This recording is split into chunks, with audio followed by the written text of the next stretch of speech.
Matagumpay na isinagawa ang inauguration ng Panbaluan Takay Luzon Sustainable Livelihood Programs o SPLA Mini Gasoline Station sa Barangay Bazar sa Lapadan, Abra. Nito lamang ika-28 ng Mayo taong kasalukuyan.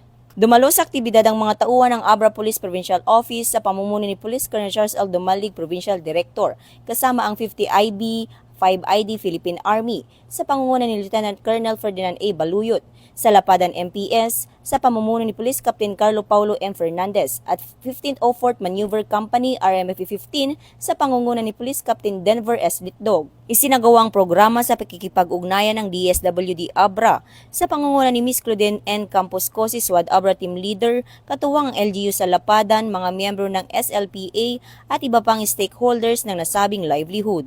Sa nasabing programa, tinalakay ni Ms. Campos Cosi ang layunin ng proyekto at dahilan ng pagpili sa Barangay Bazar bilang benepisyaryo. Binigyang diin naman ni Police Colonel Dumalig ang kahalagahan ng pagkakaisa at kooperasyon ng komunidad at pamahalaan para sa patuloy na kapayapaan at kaunlaran sa Abra. Pinangunahan din ni Police Colonel Dumalig at Lieutenant Baluyot ang oath of support para sa mga programa ng pamahalaan at pagkondena sa CPP, NPA, NDF.